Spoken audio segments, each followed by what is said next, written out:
চাওক তেওঁলোকৰ প্ৰত্যেকটো দৃষ্টান্তই তেওঁলোকৰ বাংলাদেশ প্ৰিয় পাকিস্তান প্ৰিয় এই কথাবিলাক কংগ্ৰেছ দলৰ এটা উদাহৰণ হৈ আছে।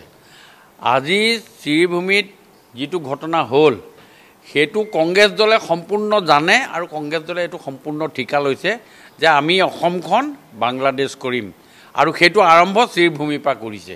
শ্ৰীভূমিৰ পৰা কৰি বাংলাদেশৰ নেশ্যনেল এন্থেমটো যেতিয়া আৰম্ভ কৰিলে সেই আৰম্ভ কৰাৰ সময়ত কি বাকী কংগ্ৰেছৰ সদস্যসকল নাছিলে নেকি যে এইটো ভুল হৈছে বুলি ক'বলৈ লগে লগে আৰু তেওঁলোকৰ এইটো প্ৰতিজ্ঞাবদ্ধ কংগ্ৰেছ দলে অসমখনক বাংলাদেশৰ ওচৰত সমজাই দিয়াৰ তেওঁলোকে ঠিকা লৈছে। তাৰে উদাহৰণ হিচাপে এইটো ২ নম্বৰ উদাহৰণ।